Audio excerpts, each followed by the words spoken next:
estamos llegando al bloque de la entrevista central, como les dijimos desde el comienzo, hoy en horario distinto, con el intendente de Montevideo, en esta ocasión, con Mario Vergara, que llega aquí para abordar una cantidad de temas, algunos de los cuales tienen que ver, por ejemplo, con la situación de negociación que se da con el sindicato, con ADEOM. Pero antes que nada, Mario, bienvenido, buen día y gracias por estar de nuevo en la mañana de La Diaria. No, un gusto estar nuevamente aquí con ustedes, con la audiencia y a disposición de la enorme cantidad de temas que podemos tocar. Y vamos a empezar por el que mencioné recién, a la pasada, porque el miércoles 28 de enero, ADEOM Montevideo rechazó el preacuerdo al que había arribado la dirección del sindicato con la intendencia después de negociaciones que se extendieron previamente durante semanas.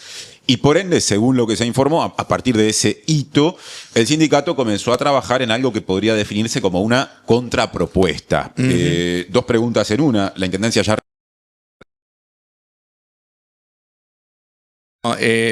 Efectivamente había habido un proceso largo de negociación, 2-3 meses de diálogo, en donde obviamente el punto de partida de ADEOM estaba en un lugar, el punto de partida de la intendencia en otro, y después de un trabajoso proceso en donde ambas partes hicieron grandes esfuerzos, ¿sí? Esto hay que reconocerlo y decirlo, se llegó a un punto de compromiso, a un punto de preacuerdo, que fue lo que se firmó en el Ministerio de Trabajo el 24 de diciembre.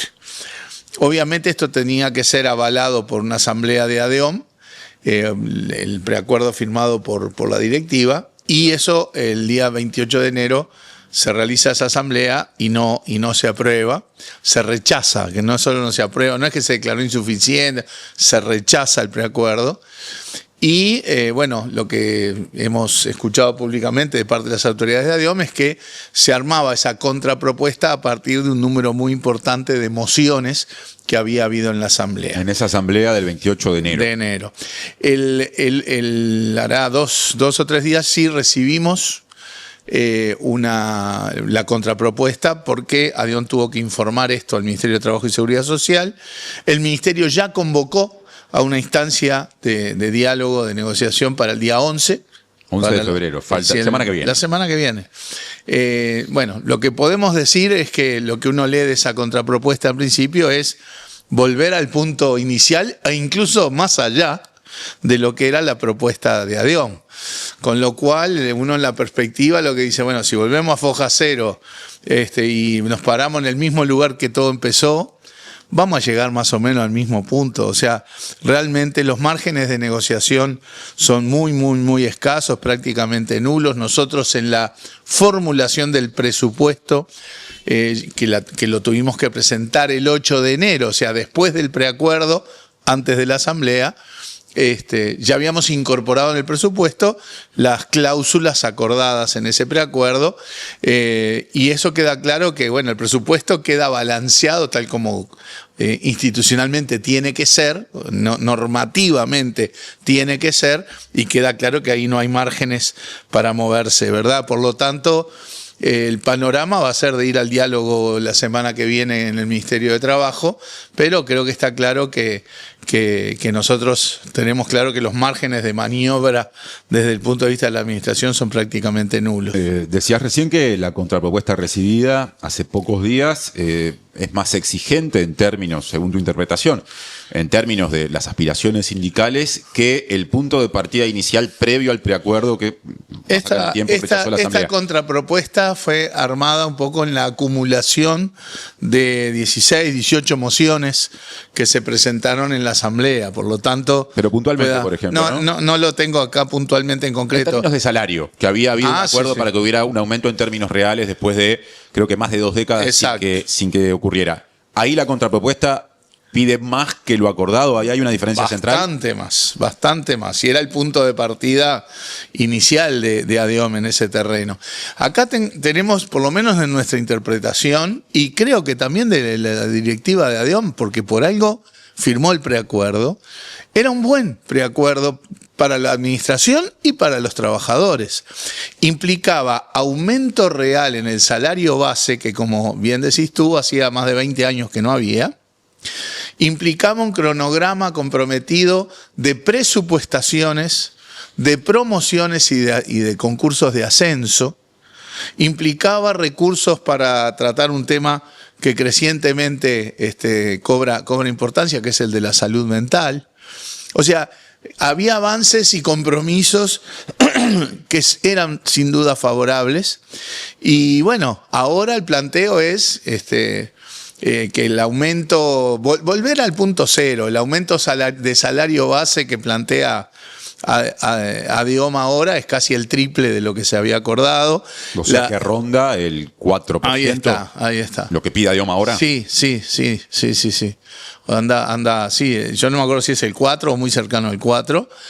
Además, nosotros habíamos tomado de la propuesta de ADIOM el esquema, porque nuestra postura original era un mismo aumento parejo para todos los trabajadores. ADIOM planteó hacerlo diferencial en función de los grados, ¿verdad? Que los salarios más bajos tuvieran aumentos mayores. Y nosotros tomamos eso, o sea, la propuesta acordada con la directiva incorporaba el hecho de que los salarios más bajos tenían aumentos porcentuales que eran 4, 5, 6 veces mayor que los aumentos en los salarios más altos. O sea, creemos que había habido un buen proceso de diálogo y negociación. Claro, ahora si cada uno vuelve a su punto inicial, un poco haciendo la especulación, podría decir que llegaríamos más o menos al mismo punto. O sea, realmente es una circunstancia compleja en donde los márgenes, vuelvo a decir, son casi nulos, pero bueno, vamos a ir ahora la semana que viene al Ministerio de Trabajo, tal como fuimos convocados. Ahora, está claro que esto para cualquier gestión es un problema político.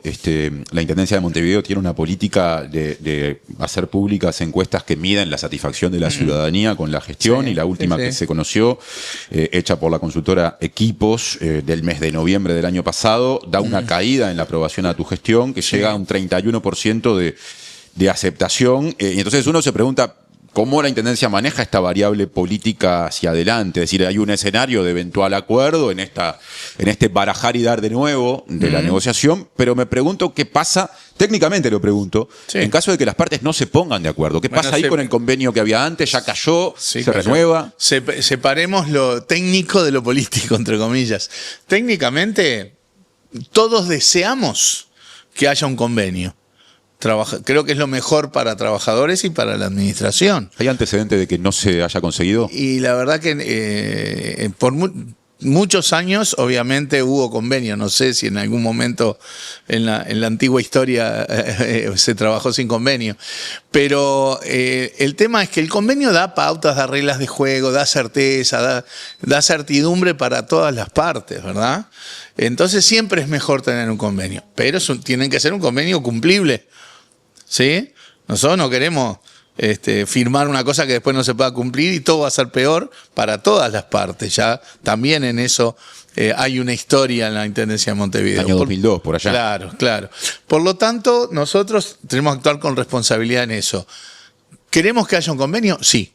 Y los trabajadores también lo quieren, porque da las reglas de juego del relacionamiento laboral, da certezas en aumentos salariales, en promociones, en ascensos, en presupuestaciones, que son también aumento salarial. Porque acá hablamos del aumento del salario de base, que no había aumentado en términos reales en 20 y pico de años, pero todo lo que es presupuestaciones, promociones y ascensos implican también un aumento importante en la masa salarial.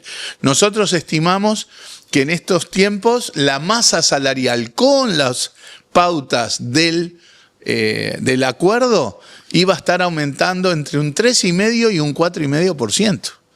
O sea, bastante más que lo que es el aumento propio del salario de base. ¿Queremos convenio? Sí, queremos convenio. ¿A cualquier precio? No, es imposible. ¿Podemos ir hasta donde podemos ir? ¿Podemos vivir sin convenio? Sí, podemos vivir sin convenio.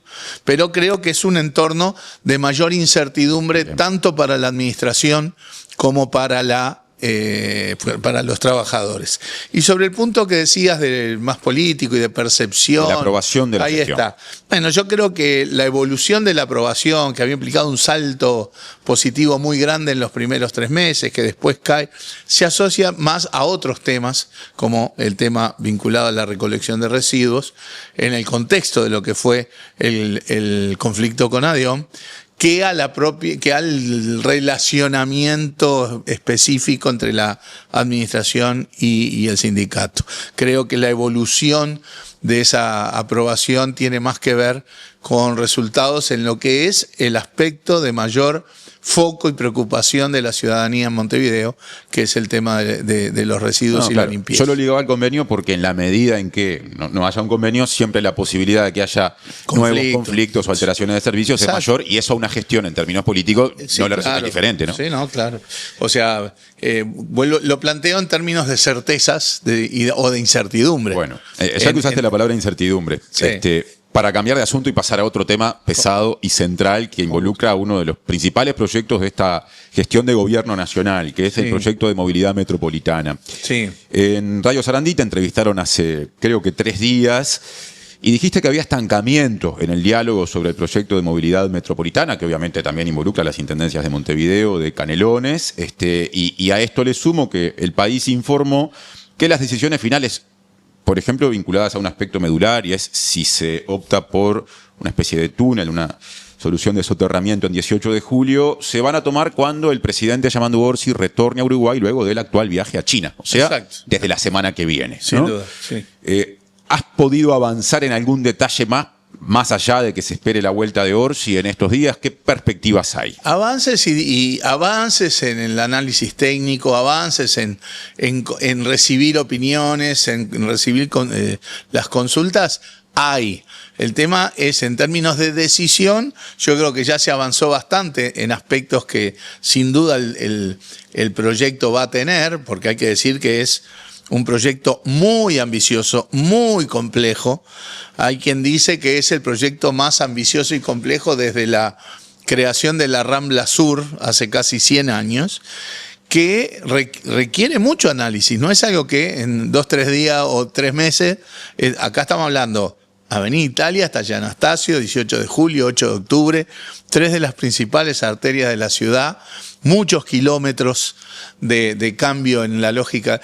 Estamos hablando de cambios en la ingeniería de la movilidad, que no es solamente temas de infraestructura, no es solamente hacer una vía preferencial, sino que hay que cambiar las líneas de prácticamente toda la ciudad para ser consistente con esto, que sí es la discusión de si hay túnel o no hay túnel en el 18, que sí hay que ver los aspectos técnicos para desarrollar aspectos en una calle un poco más angosta, que es 8 de octubre. O sea, tiene aspectos técnicos importantes, tiene aspectos económicos, ni que hablar. Hacer o no hacer de tal o cual forma, con tal o cual ítem de movilidad. O sea, yo digo, hay cosas definidas, ¿no? Carriles preferenciales para el transporte colectivo, que el grueso de esto se va a hacer con ómnibus articulados, todo eso ya está avanzado. Pero también hay un tema de que esto va a tener impactos económicos, porque todo 18 de julio, todo 8 de octubre, está plagado de comercios, de negocios, que en la medida que esta es una obra que va a llevar tiempo, va a tener impacto en los comercios, y eso es algo de lo cual el proyecto se tiene que hacer cargo, ¿sí? Y aspectos políticos que tienen que ver con los tiempos que esto va a llevar, los tiempos que esto va a implicar de alteración en la movilidad, de alteración en los negocios. Son un montón de variables que están sobre la mesa. Bueno. Ni que hablar que estamos ya, creo yo, con la mayor parte de los elementos sobre la mesa, y hay que tomar definiciones que tienen un componente político, y en este contexto donde participa el Gobierno Nacional, las intendencias de Montevideo y Canelones, ni que hablar que la palabra del presidente es importante. Por lo tanto, yo creo que en las próximas semanas vamos a tener que tener justamente estas instancias para ya ir, porque tampoco podemos demorar mucho más si queremos llegar a dentro de 2, 3, 4 años con un proyecto ya avanzado, armado y construido. Bueno, ya estamos a tiempo de ir tomando estas decisiones. Algunas preguntas puntuales sobre diversos de esos múltiples aspectos vinculados a este proyecto. El primero, ¿el túnel es un hecho y la discusión en todo caso consiste en su extensión? ¿O hay posibilidad de que se opte por una solución en 18 de julio a nivel de la superficie sin excavar? Es una posibilidad que no está descartada. O sea, hay posibilidad de túnel y posibilidad de no túnel. Ese es uno de los aspectos que queda por saldar, digamos, en esta conversación. ¿Y vos cuál preferís? prefiero no dar preferencias. Acá hay un tema de evaluación de todas estas cosas, incluso de una evaluación política que hace la Intendencia de Montevideo, pero que también es lógico que haga el Gobierno Nacional. O sea que prefiero ir todavía avanzar en el diálogo con Yamandú y con el gobierno y no dar opiniones de preferencias individuales. Más allá de que no quieras dar una opinión en términos públicos y se entiende tu postura, lo que preferís, ¿se lo has expresado al presidente de la República? Hemos tenido conversaciones de perfil del asunto, sobre todo acá lo que hay que evaluar, acá no hay soluciones perfectas. Acá lo que hay son cosas que siempre uno evalúa costo-beneficio. El costo-beneficio no es solo económico o financiero, es en términos de impacto sobre la ciudadanía, de impacto sobre los negocios, de impacto político. Sobre esas cosas sí hemos conversado ya con Yamandú. Hablamos mucho de 18 de julio y menos de Avenida Italia y de 8 de octubre y Camino Maldonado, que también se van a ver afectadas. Diría que lo más despejado, claramente, es Avenida Italia. Bueno, ¿cómo se va a resolver ahí? Bueno, en Avenida Italia la perspectiva es la de tener un carril preferencial de transporte colectivo con ómnibus biarticulados. ¿Eso va a alterar el cantero actual o no? ¿O le va a quitar espacio a la calzada? Los aspectos técnicos todavía va a haber que definirlos, pero va a ser por el carril central, manteniendo las lógicas de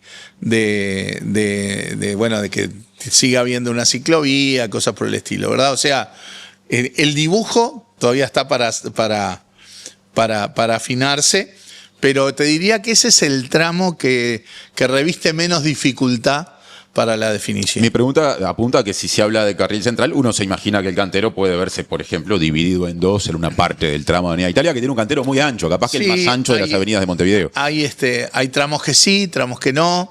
Es mucho más fácil la parte en Canelones, por ejemplo, la ciudad de la costa, que ahí tenés amplio espacio sin alterar mayormente ni la movilidad ni los negocios. O sea, los impactos están sobre todo en Montevideo. Pero todo eso yo creo que está bastante cerca de la definición. Es el tramo más despejado en lo que es la conversación. ¿Y qué pasaría en 8 de octubre? Que no tiene esa característica, es mucho más parecida a 18 de julio. Bueno, ahí se están valorando alternativas, porque esto tiene mucho que ver, porque ahí no está pensado un túnel, con lo cual lo que se haga va a tener que hacer sí o sí a nivel de superficie. Entonces, una especie de corredor. Está claro que si vas a hacer corredores preferenciales, esto va a alterar también la posibilidad de tránsito particular, que no sabemos todavía en 8 de octubre qué grado de impacto tiene, porque 8 de octubre no tiene calles paralelas que lo acompañen durante todo el tramo, sino que son calles que van entrando o saliendo. Entonces ahí hay que hacer un rediseño. Lo mismo podría ser en 18 de julio si se optara por hacer las cosas en superficie. Obviamente eso sí restringiría, no totalmente, pero restringiría la circulación de autos particulares. Lo que pasa es que si uno apunta a darle agilidad al transporte colectivo, obviamente hay un rediseño de la movilidad, así como también hay un rediseño de las líneas de transporte en el resto de la ciudad para ser consistentes con un carril preferencial de transporte colectivo en las principales arterias. Hablamos de 18 de julio, de Avenida Italia, de 8 de octubre y Camino Maldonado, pero hay un nudo en el medio que es Tres Cruces. Y hay un detalle que yo siento que es muy importante y que también implica una gran obra del que casi no se ha hablado, salvo algunas notas periodísticas, alguna del Observador, que ahora voy a compartir, que es la construcción de una estación intercambiadora en la zona de Tres Cruces, ¿no? Donde se van a solapar el ingreso a la parte más céntrica de la ciudad de las dos líneas, con la existencia de un túnel y con todo lo que pasa a nivel de tránsito, que es muchísimo por la superficie, Boulevard Artigas, las calles y avenidas que llegan hasta ese lugar. El Observador en noviembre del año pasado, basándose en un documento del Banco Interamericano de Desarrollo, describió, según ese documento, las características principales de esa estación intercambiadora. Avenida Italia descendería a un túnel en un nivel -1. Eso haría que el actual túnel de 8 de octubre debiera estar más abajo, en un nivel -2, si no me equivoco. Habría soluciones distintas para autos y para ómnibus según el caso de las dos avenidas. ¿Cómo podemos resumir eso, que aparte me imagino lo que puede llegar a depender o a demandar en términos de tiempo, de obra y de excavación. Sí, no, a ver, en algún lado hay que tener un esquema de intercambiador. En general no hay mayor discusión de que eso pueda hacerse en la zona de Tres Cruces, que es donde llega Avenida Italia, llega 8 de octubre y arranca 18 prácticamente. Hay una gran plaza en el medio que capaz sí, que se presta para facilitar el trabajo. Para trabajar abajo, claro. O sea que ahí yo diría que no hay mayor conflicto en cuanto a que todos estamos viendo que eso es razonable. El diseño técnico, lo que tú comentás, es de un documento del BID, que no es un documento que describa el proyecto de gobierno, sino una base del BID para la definición de ese organismo de habilitar determinado monto de financiamiento. Por lo tanto, yo diría que sí, lo de Tres Cruces es una obra importante en todo y que está bastante acordado que en Tres Cruces haya un intercambiador. Vamos ahora a pasar a otro de los ejes fundamentales de la gestión, que es la limpieza. El viernes pasado la Intendencia entregó contenedores intradomiciliarios a casi 2.400 hogares en la zona de Capurro. Así y con estas cifras se llegó a más de 8.000 que ya han recibido esto que empezó a instrumentarse en el Cerro, en la Villa del Cerro, pero el objetivo es llegar a 230.000 hogares. O sea sí, que claro, falta todavía bastante. Sí. ¿Qué primera evaluación hacen de cómo está funcionando este sistema en función de lo que, por ejemplo, ya desde hace meses ocurre en el Cerro? Así es, se han distribuido ya unos 8.000 contenedores intradomiciliarios y hay que agregar alrededor de 6.500 hogares que han recibido contenedores intraprediales, o sea, para edificios, cooperativas, complejos, y que comienza también el retiro de contenedores en la vía pública. Nosotros vemos como muy positivo este proceso, la gente lo recibe muy bien, los mensajes que se reciben de parte de los vecinos que están obteniendo los contenedores son en general muy positivos. ¿Qué es lo que sucedía en las áreas donde esto ya se empezó a funcionar? Como fue, por ejemplo, en la zona de Santiago Vázquez o el barrio Abayubá. Nosotros sentimos que este cambio de mecanismo, que obviamente requiere aceitarse, requiere definir mejor cada lugar, atender la especificidad de cada territorio, un cambio en la ingeniería del pasaje de los camiones, etcétera, tiene impactos rápidos en mejora en la materia. Ayuda también a una cultura vinculada a los residuos de parte de los vecinos y vecinas mucho más consistente con las necesidades de la ciudad y bueno, y comienza también el retiro de los contenedores en la calle. Por lo tanto, nosotros estamos convencidos de que continuar con esta línea de trabajo es fundamental, es lo que tenemos planeado en el plan de desarrollo ambiental que se presentó en la Junta Departamental, es lo que está incorporado en la formulación del presupuesto e incluso una de las cuestiones extrapresupuestales que vamos a estar presentando a la Junta en su momento, refiere justamente a reforzar la parte financiera para acelerar lo más posible este proceso de entrega de contenedores domiciliarios y prediales, retirando una buena parte de los contenedores en la vía pública. Hay que recordar que hoy hay alrededor de 11.000 contenedores en la vía pública. Nuestro objetivo en nuestro periodo es reducir eso prácticamente a la mitad. Y entre el Cerro y Capurro, ¿cuántos se retiraron? No tengo el número, porque se retiran de ahí, obviamente esos contenedores, algunos ya estaban en condiciones de salir de circulación, entre otras cosas porque hay mucho vandalismo en materia de contenedores, uno ve contenedores quemados y cosas en varios lados, pero también fueron a reforzar otros lugares en donde ahí sí había que tener 2 o 3 contenedores en lugar de 1, ¿no? Entonces, no tengo el número de cuántos se retiraron, pero es un proceso que ya comenzó. Ya que mencionaste la cuestión del financiamiento extrapresupuestal de algunas iniciativas, entre ellas las de limpieza. Nos visitaste el 25 de noviembre y en ese momento habías hablado de que, bueno, había distintas posibilidades. Una es recurrir a fideicomisos, la otra a organismos como el BID, el Banco Mundial, el CAF o Fonplata, sí. Y esto obviamente si se toma uno de estos caminos requiere pasar por la Junta Departamental de Montevideo, obtener mayorías especiales. Dos preguntas en una. ¿A qué mecanismo se recurrirá y cuándo eso tomará forma de proyecto que llegue a la Junta? por un lado, y por otro, ¿qué tan avanzadas están las conversaciones con la oposición para conseguir los votos que el Frente Amplio no tiene? Bien, es fundamental el proceso, y el proceso consiste en que nosotros vamos en pocas semanas, porque ya tenemos avanzados al menos 5 paquetes, digamos, en este sentido, el que tiene que ver con limpieza, otro con saneamiento, otro con calle, otro con veredas y otro con Ciudad Vieja, que estamos definiendo un poco la magnitud, estamos definiendo los montos, estamos definiendo hacia qué organismo internacional o hacia qué mecanismo de financiamiento va a calzar cada uno.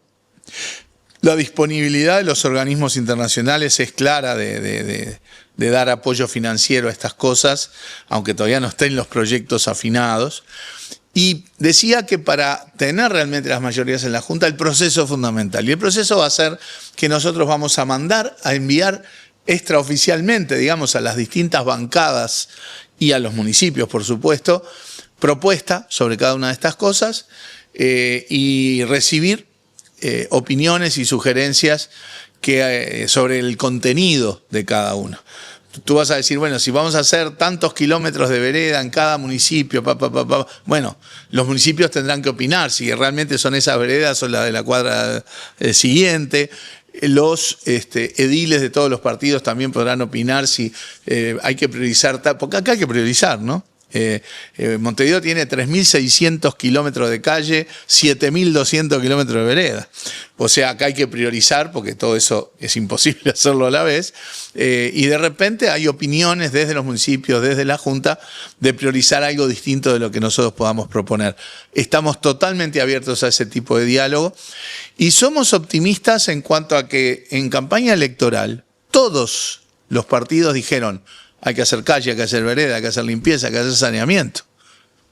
Entonces, esta es la vía para reforzar todas esas políticas, con participación, con diálogo. No vemos sentido de que haya un bloqueo político para hacer algo que todos dijimos que había que hacer. Ya que mencionaste a la oposición, no sé si en campaña electoral, pero sí ahora, el senador del Partido Nacional, Martín Lema, que fue candidato a la intendencia, en aquel momento bajo el lema Coalición Republicana, planteó o expresó preocupación, mencionaste el saneamiento, por la situación del emisor subacuático, o sea, el colector, así le dice la mayoría de la gente, ubicado en Punta Carretas, que descarga 2,5 kilómetros de la costa, que en 2030, según lo estableció, cumplirá su vida útil, que tiene fisuras con puntos de fuga, y según se informó desde la Intendencia, hay un plan director, esto lo dijo el coordinador de Desarrollo Ambiental, Germán Carballo, que apunta a renovarlo recién para 2050. Entonces, ¿cuál es la situación del emisor subacuático? ¿Qué planes tiene la Intendencia? ¿Puede que alguna de las obras de saneamiento se concentren allí? ¿Cómo se le responde a esta inquietud de Lema? Bien, efectivamente hay un problema que no es de dramatismo en el colector. Tiene algunas fisuras, sí, más o menos a 1,5 kilómetros de la costa. Hay que trabajarlo eso en estos próximos años. Y lo que estamos armando del extrapresupuestal de saneamiento incluye el trabajo sobre el colector. De ahí a tener todo un colector nuevo, cosas por el estilo, ya es esta otra etapa de la que hablaba el director de Desarrollo Ambiental. O sea... El coordinador de Desarrollo. El coordinador, perdón, sí, el director es ERU.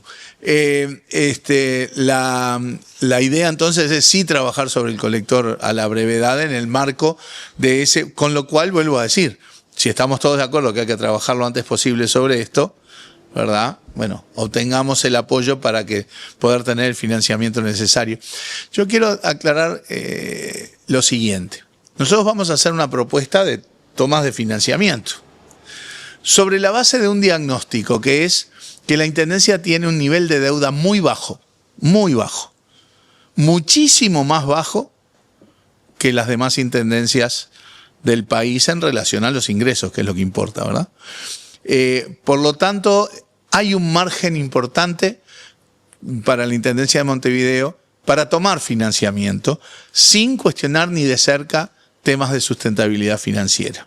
El plan que nosotros vamos a estar proponiendo con estos proyectos nos llevaría a niveles de deuda muy razonables, lejos incluso de los de muchas otras intendencias del país, y que son necesarios. Ahora, yo sé que déficit y deuda no son lo mismo. Claro. Pero la situación de la Intendencia en función de los ejercicios del periodo pasado, en términos de recursos, no es la mejor. De hecho, todavía transcurre un periodo especial con determinadas recortes. Eso no complica, esa situación no complica la magnitud del préstamo o del endeudamiento. La posibilidad financiera que se escoja. No, en primer lugar, paradójicamente, como bien decís, no es lo mismo deuda que déficit.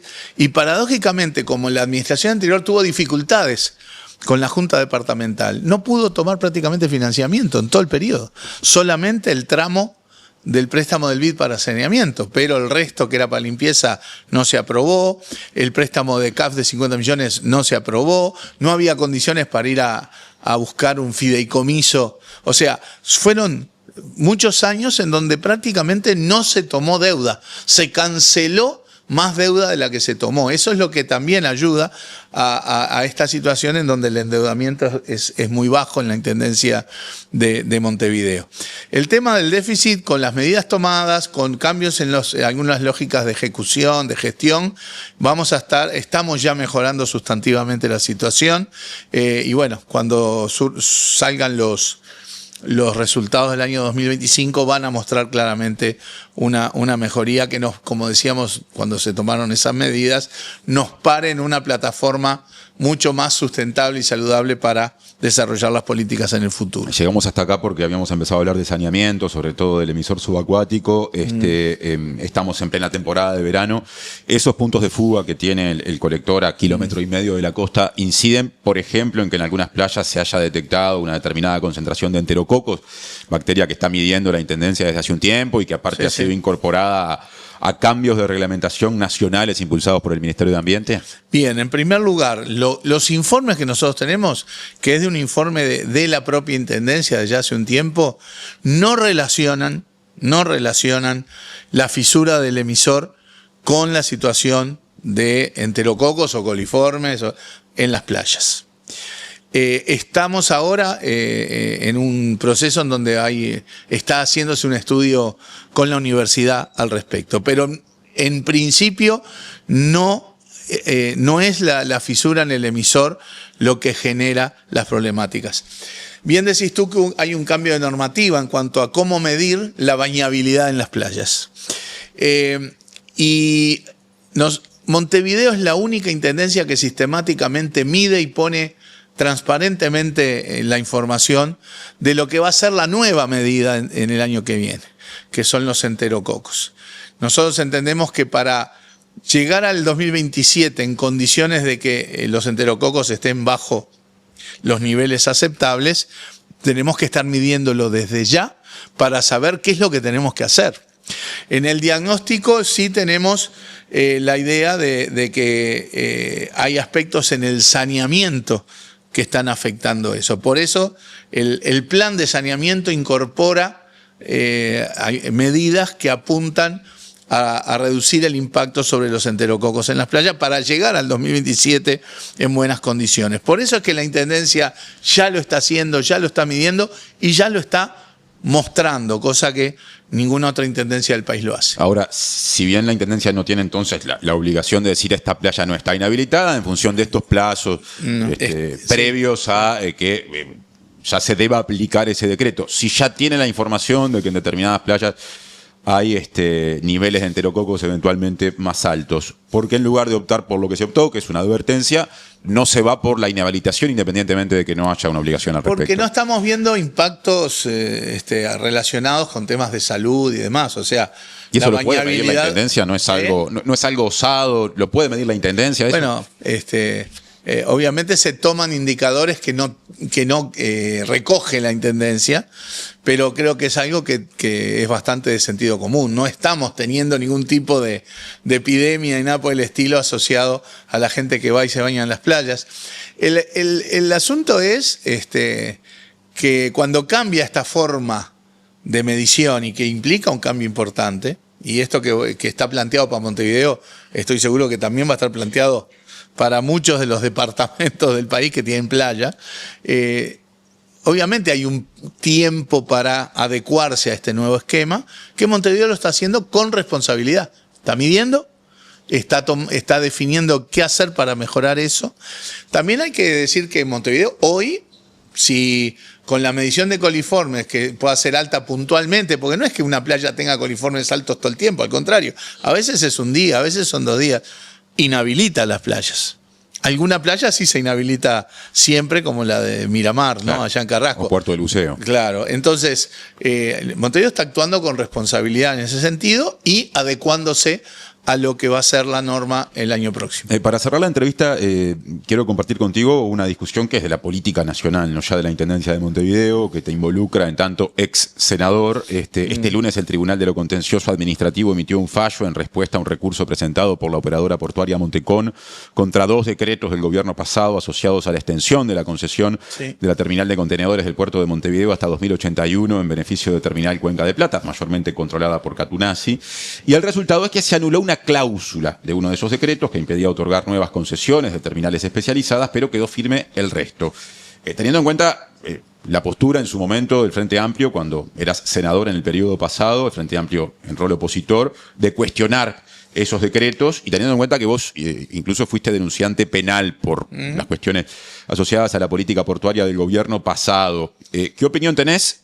Sobre todo incorporándole a la pregunta el hecho de que ayer el entonces ministro de Transporte y Obras Públicas, dirigente nacionalista Luis Alberto Heber, dijo que vos y que el ex senador Charles Carrera les tenían que pedir disculpas a la luz de su interpretación de esto que decidió el tribunal. Sí, Heber hace tiempo que dice que tenemos que pedir disculpas por esto, por lo otro. O sea que está muy sensible en ese terreno. Pero yo lo que sí creo es lo siguiente. No hay que desinformar, no hay que tergiversar. La decisión del TCA, para mi gusto, tiene una de cal y una de arena. O sea, tiene una cosa muy buena, que es decir, esta cláusula no va porque con esta cláusula se generaba el monopolio. Y era de las cosas que nosotros decíamos, que el acuerdo y los decretos generaban un monopolio y eso era ilegal. Y el TCA lo está anulando. ¿Sí? Capaz que sobre eso es el senador Heber el que tiene que pedir disculpas, de que intentaron generar un monopolio que ahora el TCA les dice que no. Otros aspectos convalidan cosas del decreto. A nosotros no nos gusta esa parte porque el tema de la prioridad, está, que es la otra parte relevante, para mi gusto está sustentada en argumentos discutibles, pero bueno, obviamente respetamos lo que defina el TCA, ¿verdad? Pero tengamos claro que esta resolución del TCA no es un aval de que todo estuvo bien y mucho menos el acuerdo, porque este es el caso en que Montecom recurrió 2 decretos que están en el acuerdo, pero que no son todo el acuerdo. El TCA todavía no se expidió sobre el acuerdo, que tiene más aristas que estos 2 decretos. Por lo tanto, yo creo que hay que ser honesto con la ciudadanía y no tratar de dibujar que esta resolución convalida todo lo hecho en materia portuaria y en materia de la entrega del puerto a una empresa, ¿verdad? Que no convalida ese intento de generar un monopolio, sino todo lo contrario, lo echa para atrás. Por lo tanto, está bien, cada uno que festeje lo que tenga que festejar, pero creo que a la ciudadanía hay que informarla adecuadamente en este terreno. Hay todavía un terreno que todavía el TCA no se expidió, que tiene que ver con el acuerdo mismo, no solo con los decretos. Y bueno, que todo estuvo bien hecho, definitivamente no. Y sobre todo que al país no le convino este acuerdo, porque este acuerdo se fundamentó en que se iba a ganar eficiencia, que iba a mejorar el puerto de Montevideo, que iban a bajar los costos, que iba a haber inversiones. Y de todo eso está por verse, porque en los rankings internacionales el puerto de Montevideo se desplomó, cayó 20 y pico de lugares la última vez que vi rankings, porque los costos no se redujeron, hubo una bajada inicial modesta de precio que después se revirtió, ¿sí? Entonces, y las inversiones que tenían que haberse hecho en los primeros años posteriores al acuerdo, básicamente están sin hacerse. Por lo tanto, ni las inversiones están, ni el puerto mejoró en eficiencia, ni bajó los costos, y a nivel internacional nos hemos desplomado en los rankings. Y hay empresas internacionales vinculadas a la tarea portuaria que incluso han decidido trabajar menos con Uruguay o dejar de trabajar con el puerto de Montevideo. Entonces, ¿dónde están los famosos beneficios del acuerdo? Seguimos sin verlos, más allá de las cuestiones jurídicas y de las cuestiones de conveniencia económica o de los negocios. Mario Vergara, intendente de Montevideo y ex senador, esta última respuesta está muy vinculada a eso. Muchas gracias por una nueva visita a la mañana de La Diaria. Ha sido un gusto.